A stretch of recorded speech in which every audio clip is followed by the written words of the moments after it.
In this video, I'm gonna teach you how to adjust Gucci belt bag. It's a very easy process, so make sure to follow along. In this video, I'm going to be giving you all of the steps needed for you to adjust your Gucci belt bag.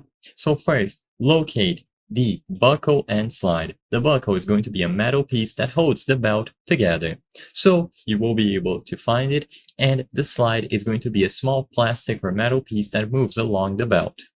To adjust this slide, all that you have to do is either slide the buckle end of the belt away from the slide, which will create a loop in the belt, making it longer, or alternatively, to make the belt shorter, slide the buckle end of the belt towards the slide.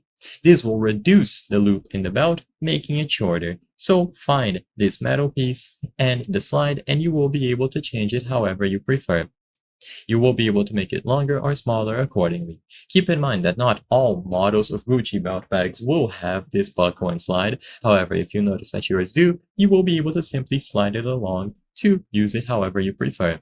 Of course, you can use this tool here to open it. So by pressing on these two sides, you will simply open it up. But by using the actual metal buckle, you will be able to slide it between the belt to make it longer or shorter, and it fits you better. If you need to make significant adjustments, you may need to add or remove holes in the belt. This is best done by a professional, so keep that in mind. And if yours doesn't have some sort of adjustment mechanism, then sadly there isn't much that you can do. You can try to use it in a different manner or a different fit, and usually you will be able to get it however you want. But to actually adjust it, if it has the buckle and the slide, you just have to slide the buckle end of the belt away or towards the slide.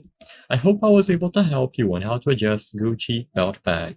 If this video helped you, please be sure to leave a like and subscribe for more very easy tips. Thank you for watching.